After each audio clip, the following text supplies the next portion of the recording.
샬롬. 우리 하나님의 풍성하신 사랑과 부활하신 예수 그리스도의 능력과 은혜 그리고 성령의 충만하심이 우리의 삶에 함께하기를 기도하고 축복합니다. 함께 읽고 묵상할 말씀은 창세기 45장 1절과 2절 말씀입니다. 제가 읽어봅니다. 요셉이 시종하는 자들 앞에서 그 정을 억제하지 못하여 소리질러 모든 사람을 자기에게서 물러가라 하고 그 형제들에게 자기를 알리니 그때에 그와 함께한 다른 사람이 없었더라. 요셉이 큰 소리로 우니 애굽 사람에게 들리며 바로의 궁중에 들리더라. 아멘. 저는 오늘 이 본문을 통하여서 어떻게 마음에 맺힌 응어리를 풀어낼까에 대해서 생각해 보고자 합니다. 사람의 마음속에는 말로 다 표현할 수 없는 공간이 있습니다. 그곳에는 시간이 흘러도 쉽게 풀리지 않는 감정의 매듭이 자리 잡고 있죠. 저는 이를 마음에 맺힌 응어리라고 부르고 싶습니다. 응어리는 단순한 슬픔이나 분노가 아니라 설명하기 어려운 복잡한 감정의 덩어리로 때로는 자신의 삶의 방식과 인간관계의 방향까지도 조용히 흔들어 놓습니다. 응어리는 대개 한순간에 생기지 않습니다. 많은 상처들이 반복되고 말하지 못한 감정들이 쌓이며 이해받지 못한 순간들이 이어질 때 마음은 스스로를 보호하기 위해 그 감정을 깊은 곳에 묻어두려 합니다. 하지만 묻어두었다고 해서 그 감정이 사라지는 것은 아니기에 어느 날 문득 예상치 못한 순간에 그 응어리가 다시 떠오르며 우리를 흔들어 놓습니다. 저는 그리스도인들이 자신의 응어리를 마주하는 것이 결코 약함의 표시라고 생각하지 않습니다. 오히려 그것은 용기 있는 행동입니다. 마음 깊은 곳에 숨겨진 감정을 인정하고 그 감정이 나에게 어떤 영향을 미쳤는지 돌아보는 일은 결코 쉽지 않습니다. 하지만 그 과정을 통해 우리는 비로소 자신을 이해하게 되고 나아가 타인을 이해할 수 있는 여유도 갖게 됩니다. 응어리를 풀어내는 데는 시간이 필요합니다. 때로는 누군가의 따뜻한 말 한마디가 실마리가 되기도 하고 때로는 조용한 기도나 묵상이 마음을 열어주기도 합니다. 중요한 것은 억지로 잊으려 하지 않는 것입니다. 응어리는 억누를수록 더 단단해지지만 부드럽게 바라볼 때 서서히 풀릴 수 있습니다. 더욱이 하나님의 은혜는 어느 순간 마음속에 작은 변화를 일으킵니다. 응어리가 완전히 사라지지 않았더라도 그것을 붙잡고 있던 힘이 서서히 약해지는 때가 있다는 것입니다. 바로 그때 우리는 비로소 용서할 수 있는 마음의 여유를 얻게 됩니다. 용서는 응어리가 풀린 뒤에 찾아오는 결과가 아니라 응어리를 인정하는 과정 속에서 서서히 자라나는 마음의 움직임이라고 할 수 있습니다. 누구나 마음속에 응어리를 하나쯤 품고 살아갈 것입니다. 그러나 그리스도인 안에 계신 성령님은 그 응어리가 우리를 지배하도록 내버려두지 않으십니다. 복음, 즉 하나님의 아들 예수 그리스도의 죽으심과 부활의 능력으로 그 응어리를 풀어내시고 예수 그리스도의 생명으로 채우길 원하십니다. 그러기에 우리 그리스도인들도 응어리가 우리를 지배하게 내버려둘 필요가 없다는 것입니다.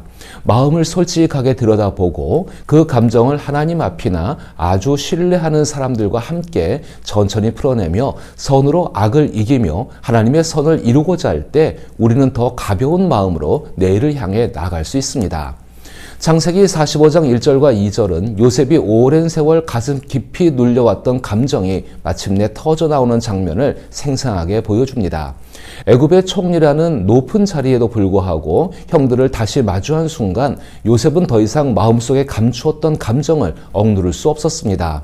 그는 사람들을 모두 물러가게 한 뒤 참아왔던 울음을 터뜨렸습니다. 그 울음은 단순한 슬픔이 아니라 버려졌던 기억과 외로움, 형들을 향한 원망, 그리고 성령의 능력으로 일어난 하나님의 사랑이 뒤섞인 깊은 통곡이었습니다.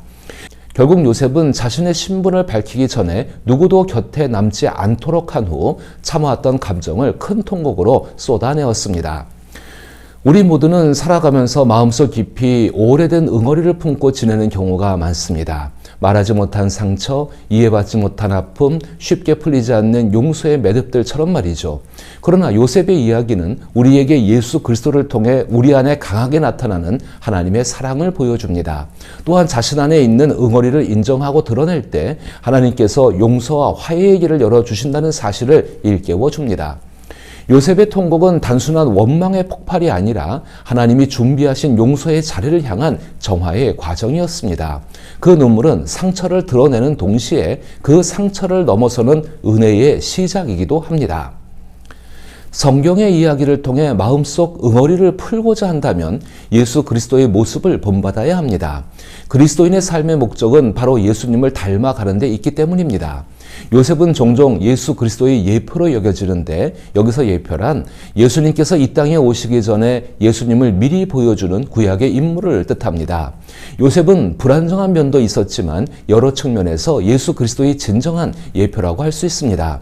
형들을 용서한 그의 용서의 힘은 예수님께서 제자들을 용서하신 힘과 다르지 않습니다. 예수님께서 부활하시는 그날 제자들은 수치심과 두려움에 문을 걸어 잠그고 숨어 있었습니다. 부활하신 예수님은 그런 제자들 앞에 갑자기 나타나셔서 요한복음 20장 21절에서 너희에게 평강이 있을지어다 라고 말씀하였습니다. 이는 예수님께서 제자들을 완전히 용서하셨음을 의미합니다. 그리고 제자들 역시 자신들 안에 있는 마음의 응어리가 풀렸음을 깨닫게 되었습니다. 예수님의 모습을 통해 요셉을 떠올려 보면 가슴에 맺힌 응어리가 하나님의 사랑으로 풀릴 때 요셉이 어떤 행동을 보여주었는지를 주목할 필요가 있습니다. 요셉의 이야기는 감정에 휩싸여 통곡하는 것으로 끝나지 않습니다. 오히려 자신에게 상처를 준 말이나 행동을 누구에게도 털어놓지 않는 모습으로 이해할 수 있습니다. 이러한 이해는 요셉이 모든 사람에게 자기 앞에서 물러가라라고 외친 장면에서 잘 드러납니다. 그로 인해 그 자리에는 요셉과 그의 형들만 남게 되었고 그때 요셉은 형들에게 자신의 정체를 밝히게 됩니다. 이 부분을 세심하게 살펴보는 것이 중요합니다. 요셉이 시종하는 자들 앞에서 그 정을 억제하지 못하여 소리질러 모든 사람을 자기에게서 물러가라 하고 그 형제들에게 자기를 알리니 그때에 그와 함께한 다른 사람이 없었더라. 요셉이 큰 소리로 우니 애굽 사람에게 들리며 바로의 궁중에 들리더라.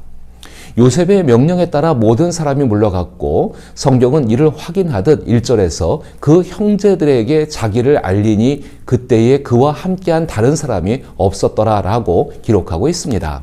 그동안 요셉은 절대 형들과 직접 대화하지 않고 통역자를 통해서만 소통했지만 이번에는 통역자조차 없었습니다. 이제 그 자리에서 오가는 대화는 히브리어를 모르는 사람은 이해할 수 없게 된 것입니다. 여기에는 예수 그리스도를 닮은 요셉의 행동 의도가 담겨 있습니다. 요셉은 애굽 사람들 중 단 한 명이라도 22년 전 형들이 저지른 일을 알게 되기를 원치 않았습니다. 요셉은 분명한 계획을 가지고 있었습니다. 형들을 설득해 아버지 야곱을 애굽으로 모셔오는 것이었습니다. 요셉은 온 가족이 자신과 함께 지내길 바랐지만 그 누구도 형들이 자신에게 저지른 짓을 알게 되는 것은 원치 않았습니다. 요셉의 이러한 행동은 요셉이 오랜 시간 가슴에 맺힌 응어리를 안고 살면서도 하나님의 은혜와 사랑으로 형들을 만났을 때 어떻게 행동해야 할지 마음을 다잡고 준비한 결과입니다. 요셉은 애굽의 영웅으로서 많은 사람들의 존경을 받았습니다. 바로의 꿈을 해석하여 나라를 구한 인물이 바로 요셉이었기 때문입니다. 만약 형들이 요셉을 시기하여 이스마엘 사람에게 인신매매했다는 수치스러운 범죄 사실이 알려진다면 애굽 백성들은 형들을 미워했을 것입니다. 그러나 요셉은 형들도 자신처럼 애굽에서 영웅이 되기를 바랬습니다. 그래야만 애굽에서 하나님의 백성의 약함이 드러나지 않을 것이라 생각했기 때문입니다. 그래서 요셉은 놀라고 두려워하는 형들에게 자신의 신분을 밝힐 때 과거 이야기가 다른 사람에게 들리지 않도록 조심한 것입니다.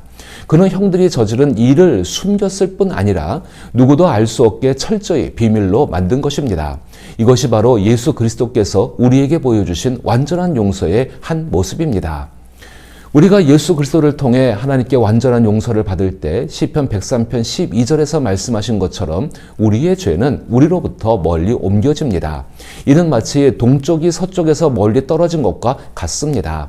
우리가 하나님 앞에서 의롭다함을 받았다는 것은 우리의 죄가 더 이상 존재하지 않는다는 의미입니다. 죄는 완전히 사라지고 다시는 우리를 지배하지 못합니다. 하나님께서 함께 하시는 한 우리의 영원한 지위와 보호는 과거의 죄에 묶이지 않습니다. 다시 말해 하나님께서 우리의 죄를 하나님의 깊은 망각의 바다에 던져버리신 것입니다. 그래서 미가 7장 19절에서는 다시 우리를 불쌍히 여기셔서 우리의 죄악을 발로 밟으시고 우리의 모든 죄를 깊은 바다에 던지시리이다 라고 고백합니다. 누구나 수치스러운 비밀을 가지고 있습니다. 어떤 비밀은 사람들이 알고 있지만 어떤 것은 아무도 모릅니다. 하나님께서는 대가 없이 완전하게 용서하시며 알고 계신 것을 결코 드러내지 않으신다는 사실은 그리스도인들에게 큰 위로가 됩니다. 그렇기에 우리도 마음 깊은 곳에 맺힌 응어리가 마음 깊은 곳에서 큰 소리로 외치며 아무리 끊임없이 우리를 괴롭힌다고 해도 더 큰 선을 위해 그 사실을 드러내어 자신의 응어리를 풀고자 하는 욕망을 내려놓아야 합니다. 요셉이 바로 그렇게 형들에게 하나님의 용서를 베푼 것입니다. 그리하여 요셉의 마음에는 맺힌 응어리보다 더 큰 하나님의 사랑과 성령의 기름 부으심으로 충만할 수 있었습니다. 이 모습을 따라가라고 에베소서 4장 32절에서는 서로 친절하게 하며 불쌍히 여기며 서로 용서하기를 하나님이 그리스도 안에서 너희를 용서하심과 같이 하라라고 권면하고 있습니다. 그리스도인들은 가슴에 맺힌 응어리뿐만 아니라 하나님의 사랑도 함께 품고 있음을 기억해야 합니다. 선으로 악을 이긴다는 것은 가슴속 응어리에 얽매여 사는 삶이 아니라 그리스도 예수께서 보여주신 하나님의 완전한 용서를 본받아 선한 일을 생각하고 나에게 상처를 준 말이나 행동에 대한 응어리를 풀며 살아가는 것을 의미합니다. 이러한 선으로 악을 이기려는 노력 속에서 우리의 응어리는 점차 사라지고 오히려 그리스도 예수를 닮아가는 삶의 모습이 이루어집니다. 이런 복된 삶을 살아갈 수 있기를 기도하며 축복합니다.